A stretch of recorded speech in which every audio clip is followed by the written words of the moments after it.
Իսկ ինչպես եք պատրաստվում կաթողիկոսին հեռացնել։ Լսեք, ես տենց բաներից ոչ պատրաստ եմ խոսել, ոչ է ցանկություն ունեմ խոսելու, հա։ Ինքը իր տեղում չի գտնվում, ինքը պետք է հեռանա եւ իր հետ մի քանի հոգի կա։ Դե ասում եմ, պատրաստ չեմ եւ չեմ ուզում դրա մասին խոսել։ Այդ process-ը, եթե ինքը լավ քաղաքական հոտառություն ունեցող մարդ է, կարելի ասել քաղաքական գործիչ է։ Ինքը պետք է գիտակցի, որ այս process-ը, որը որ սկսել է, չի կանգնելու։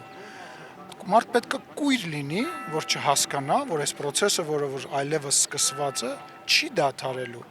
Հիմա հայկական տենց ասացված կա, հա, դանակը ոսկորին հասնելու։ Հիմա իր նպատակը դանակը ոսկորին որ հասնի, որ ինքը նոր հասկանա, որ ինքը պետք է ինքնակամ հեռանա։ Ես կոչ եմ անում, կրկին կոչ եմ անում, շատ տենց բարեդրացական վերաբերմունք ունենալով կոչ եմ անում, կա լավ ավարտեմ, թույլ կտակ ավարտեմ, թույլ տալիս եք ավարտեմ, լռեք ուրեմն։